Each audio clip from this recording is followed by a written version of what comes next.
గౌరవ మాజీ ముఖ్యమంత్రి జగన్మోహన్ రెడ్డి గారికి ఈ రాష్ట్రంలో అనేక విషయాల మీద మాట్లాడాల్సినటువంటి వ్యక్తి అటువంటి ప్రజా సమస్యల గురించి కానీ ప్రజల గురించి కానీ పట్టించుకోకుండా నీ ప్యాలెస్లో నువ్వు ఉంటూ నీ కార్యకర్తలకి నీ నాయకులకి మనోధైర్యాన్ని నింపటం కోసం నువ్వు ఏదన్నా కార్యక్రమం చేస్తే ఒక మంచి కార్యక్రమం చేసి తద్వారా నువ్వు రాజకీయ లబ్ధిని ఆశించవచ్చేమో, కానీ ఇలాంటి వారికి నువ్వు మద్దతుగా నీ పార్టీ నువ్వు వెళ్ళి పరామర్శించడం అంటే ప్రజాస్వామ్యాన్ని నడి రోడ్డులో అపహాస్యం చేస్తున్నావు జగన్మోహన్ రెడ్డి గారు. ఒక్కసారి మనసుతో ఆలోచించు, నువ్వు చేసిందేంటో, నీకు ఈ రాష్ట్ర ప్రజలు నీకు ఇచ్చినటువంటి గతంలో గౌరవం ఏంటో, నువ్వు దాన్ని దుర్వినియోగం చేసినటువంటి విధానం మద్యం విషయంలో కావచ్చు, బీసీల యొక్క సంక్షేమం విషయంలో కావచ్చు, ఎస్సీల యొక్క సంక్షేమం విషయంలో కావచ్చు, పేదవారి యొక్క గృహాల విషయంలో కావచ్చు, నువ్వు కల్తీ మద్యం అమ్మినటువంటి విషయంలో కావచ్చు, ఈ రాష్ట్రాన్ని అన్ని విధాలుగా కూడా సర్వనాశనం చేశావు. రాష్ట్ర రాజధాని అనే చెప్పుకుంటానే లేకుండా మూడు ముక్కలాట చేశావు. ఒక పక్కన పోలవరాన్ని పడుకోబెట్టావు. రైల్వే జోను విషయమే మాట్లాడలా. నీ కేసుల కోసం ఢిల్లీ వెళ్ళొచ్చావు తప్ప నువ్వు చేసింది ఏమీ లేదు. స్టీల్ ప్లాంట్ విషయంలో డ్రామాలు ఆడావు. ఇవన్నీ కూటమి వచ్చిన తర్వాత ఒక్కొక్కటిగా అన్ని హామీల్ని అమలు చేయడానికి శక్తి వంచన లేకుండా గౌరవ ముఖ్యమంత్రి గారు, ఉప ముఖ్యమంత్రి గారు ఈరోజు రాష్ట్రాన్ని చక్కగా పరిపాలన చేస్తుంటే నువ్వేమన్నా మంచి సలహాలు ఇవ్వాలనుకుంటే ఒక ఉత్తరం రూపంలో రాసి రాష్ట్ర ప్రభుత్వానికి సలహాలు ఇవ్వాల్సింది పోయి నువ్వు ఎందుకు ఈరోజు ఒక గంజాయి బ్యాచ్ని పరామర్శించడానికి వెళ్ళే అంత అవసరం ఏమొచ్చిందని అడుగుతున్నాం. ఈ రోజున నీ నాయకులకి నీ కార్యకర్తలకి మానసికంగా ధైర్యం కోల్పోయారు. మీ పార్టీ ప్రజలలో విసిరివేయబడింది. నీ పార్టీని ఈ రాష్ట్ర ప్రజలు బంగాళాఖాతంలో కలిపారు. అన్ని వర్గాల వారు, అన్ని కులాల వారు, అన్ని మతాల వారు యూనిఫామ్గా మరి ఇలాంటి తీర్పుని ఇస్తే నువ్వు ఈ రోజున ఆయన పరామర్శిస్తున్నావంటే అంటే ఈ రాష్ట్రాన్ని ఏ రకంగా ఎటు తీసుకెళ్దామని నీ ప్రయాణం అని చెప్పి మేము అడుగుతా ఉన్నాం. నువ్వు సమాధానం చెప్పాల్సినటువంటి అవసరం ఉంది. నీకేం అన్యాయం జరిగింది? నీ కార్యకర్తలకు ఎక్కడ అన్యాయం జరుగుతుంది? నీ నాయకులకి ఎక్కడ అన్యాయం జరుగుతుంది? తప్పు చేశారు కాబట్టే ఎవరైనా శిక్ష అనుభవించాలి. ఇవాళ కాకపోతే రేపైనా నిన్ను కూడా అరెస్ట్ చేయాల్సినటువంటి అవసరం ఉంది.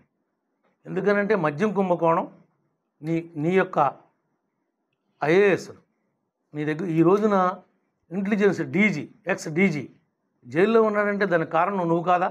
నువ్వు వాళ్ళతో చేపించినటువంటి తప్పుల వల్ల వీళ్ళందరూ జైలు పాళ్ళు అవుతున్నారు. ఎన్ని న్యాయస్థానాలు కూడా ప్రతి ఒక్కరిని హెచ్చరిస్తూ ఉన్నాయి. అయినా సరే మీ పార్టీ నాయకులకు కానీ కార్యకర్తలకు కానీ ఇప్పటికి కూడా బరితెగిచ్చి వ్యవహరిస్తూ ఉన్నారు, మాట్లాడుతూ ఉన్నారు. సొంత నిన్ను ఎత్తుకు పెంచిన బాబాయే నువ్వు చంపించావని మేము చూడలేదు, మేము అంటలేదు. కానీ మీ యొక్క చిన్నాయన కూతురే ఆ ముద్దాయిలకి కొమ్ము కాస్తున్నావు అని చెప్పి నిన్ను ప్రశ్నిస్తూ ఉంది. నీ తల్లి ప్రశ్నిస్తుంది, నీ చెల్లి ప్రశ్నిస్తుంది. వాళ్ళ మాటలకు సమాధానం చెప్పు. నువ్వు ఫస్ట్ వాళ్ళందరికీ ఆన్సర్ చేసిన తర్వాత నువ్వు మాట్లాడు. ఎవరైతే నీ బాబాయ్ మర్డర్ కేసులో ప్రధాన ముద్దాయిలుగా ఆరోపణలు ఎదుర్కొన్నటువంటి వారు ఉన్నారో వాళ్ళని నువ్వు ఈ రోజు నాటికి కూడా పార్టీ నుంచి సస్పెండ్ చేయకోకుండా నువ్వు వాళ్ళతో అంటగాగుతూ నీ బాబాయిని చంపిన వాళ్ళతోనే నువ్వు ప్రయాణం చేస్తున్నావు అంటే నిన్ను నమ్ముకున్న వాళ్ళకి నువ్వేం చేయగలుగుతావు అని కూడా ఈ రాష్ట్ర ప్రజలకి సందేహం కలుగుతూ ఉంది. అందుకే నిన్ను 11 సీట్లకే పరిమితం చేశారు. చేసిన తప్పులు నువ్వు కడుక్కోవాల్సిన బాధ్యత నీ మీద ఉంది. నువ్వేదో ఇదేదో పెద్ద అన్యాయం జరిగిపోయిన తెనాల్లో అంటే ఉత్తి బున్నానికి నన్ను 71 రోజు జైల్లో పెట్టావు. ఆ రోజు అన్యాయం చేసినట్టు కాదా నువ్వు? మేమేమైనా తప్పు చేశామా? మేమేమైనా ద్రోహం చేశామా? మేము ఎస్సీలను ఎవరైనా తోలనాడామా? ఎస్సీలను ఏమన్నా అగౌరవపరిచామా? అన్యాయంగా పెట్టావు.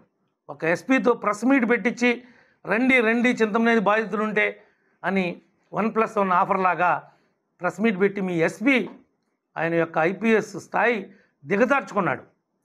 కేవలం నువ్వు అతన్ని ఆ రకంగా పెట్టమని ఆదేశించడం వల్ల. ఈ రోజున ఈ ప్రభుత్వం అట్లా చేయటం లేదే. ఎవరైతే నేరం చేశారో వాళ్ళు ఎవరైనా చట్టం నుంచి తప్పించుకోలేరు కాబట్టి చట్ట ప్రకారమే చర్యలు తీసుకుంటున్నారు. ఏదైనా ఉంటే ముఖ్యమంత్రి గారికి, ఉప ముఖ్యమంత్రి గారికి, గవర్నర్కి చెప్పు. నువ్వు నాతో పాటు ఒక శాసనసభ్యుడివే, నీకు ఆ రైట్ ఉంది.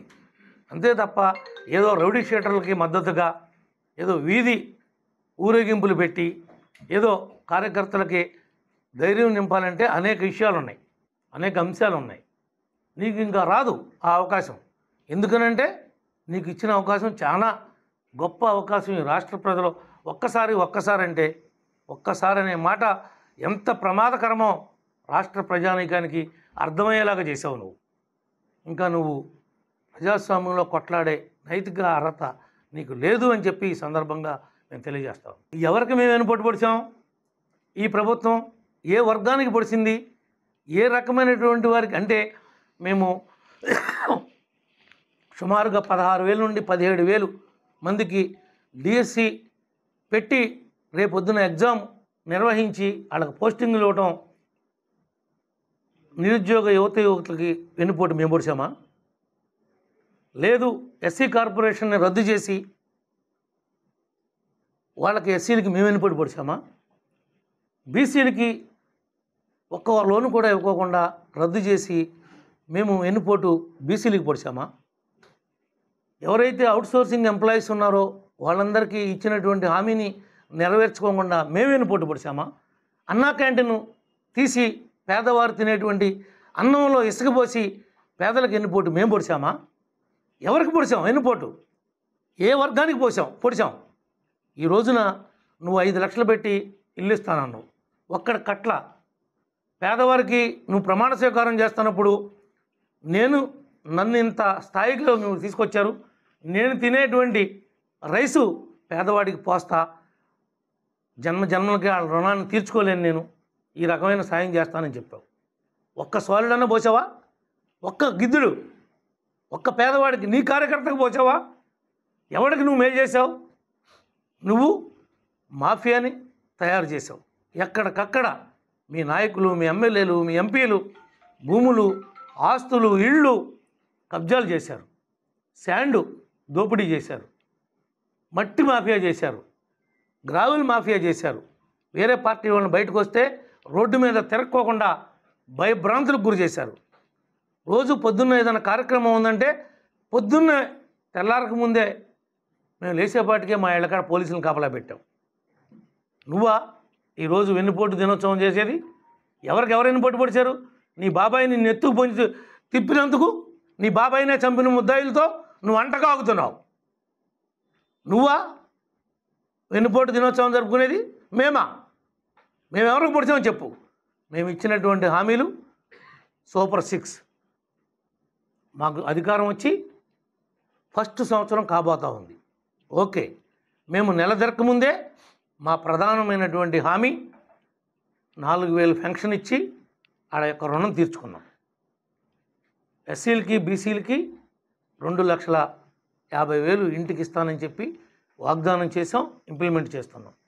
ఏవైతే నువ్వు ఇళ్ళు శాంక్షన్ చేసావో ఆ ఇళ్ళ వాళ్ళందరికీ కూడా నెల నెల వాళ్ళ పురోగతిని బట్టి బిల్లులు కొడతా ఉన్నాం. మేము 18-19 సంవత్సరంలో మేము ఇచ్చినటువంటి శాంక్షన్స్ బిల్లు నువ్వు ఇవ్వలేదు 5 ఏళ్ళు. ఇప్పటికి కూడా నువ్వు ఇచ్చిన బిల్లు మేము కడుతున్నాం తప్ప మా కార్యకర్తలకి, మా నాయకులకి ఇంకా మేము పాత బకాయిలు తీర్చలేకపోయాం.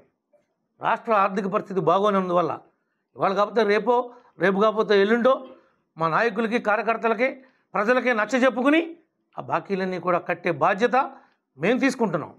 నువ్వు రోడ్డు కాంట్రాక్టర్లకి పంచాయతీరాజ్ కావచ్చు, ఆర్ఎన్బి కావచ్చు, ఇరిగేషన్ కావచ్చు, వాళ్ళకు బకాయిలు పెట్టి వెళ్ళిపోతే ఆ బకాయిలన్నీ దశల వారీగా మేము తీరుస్తున్నాం. మేము రోడ్లన్నింటినీ పరుగులు పెట్టిస్తూ ఉన్నాం. మేము బిల్లులు కట్టాం కాబట్టి వాళ్ళు పనులు చేస్తున్నారు. అవన్నీ మా భారాలన్నీ కూడా మా నెత్తి మీద పెట్టి వెళ్ళిపోయావు. నువ్వు పట్టించుకోలేదు. నీ సొంత ఆస్తులు పెంచుకోవటానికి, నీ యొక్క ఆదాయాన్ని పెంచుకోవటానికి ఒక కోటరీని తయారు చేసి రాష్ట్రాన్ని డ్రగ్ ఆంధ్రప్రదేశ్గా తయారు చేసావు, గంజాయి ఆంధ్రప్రదేశ్గా తయారు చేసావు. నీ ఇష్టం వచ్చిన బ్రాండ్లు పెట్టి కల్తీ మద్యాన్ని తయారు చేసి పేదవారి యొక్క ఆరోగ్యాన్ని గాల్లో పెట్టేశావు. కొన్ని లక్షల మంది తాళ్ళు తెగిపోయినాయి. మీ అందరికీ కూడా తెలుసు, మీడియా వారందరికీ కూడా ఎంతమంది చనిపోయారో, ఎంతమంది కేవలం నువ్వు పోసినటువంటి స్పిరిట్ తాగి ఆరోగ్యం పాడైపోయినాయో. ఈనాడు మద్యం 100 రూపాయలకే వస్తుందంటే ఆ రోజు 220 ఏంటి, ఈరోజు ఈ ప్రభుత్వం వచ్చిన తర్వాత 100 ఏంటి? అంటే మేము మద్యాన్ని ప్రోత్సహిస్తున్నామని కాదు మేము చెప్పేది. కానీ 220 పేదవాడి సంపాదన అంతా కూడా బ్రాందీ షాప్ కాడే పోయింది ఆ రోజున. వీటన్నిటికీ సమాధానం నువ్వు చెప్పాలి. నువ్వు పేదవాళ్ళు తాళ్ళు తెంపింది నువ్వు, పేదవాళ్ళ యొక్క ఆరోగ్యాన్ని పాడు చేసింది నువ్వు, పేదవారిని నడి రోడ్డు మీద గొడ్లోడ తీసింది నువ్వు. కూటమిని విమర్శించేటువంటి హక్కు నీకు లేదు, రాదు అని చెప్పి ఈ సందర్భంగా మేము తెలియజేస్తా ఉన్నాం. ఇండియా పాకిస్తాన్ తాజా అప్డేట్స్ కోసం డౌన్లోడ్ చేసుకోండి RTV లైవ్ యాప్.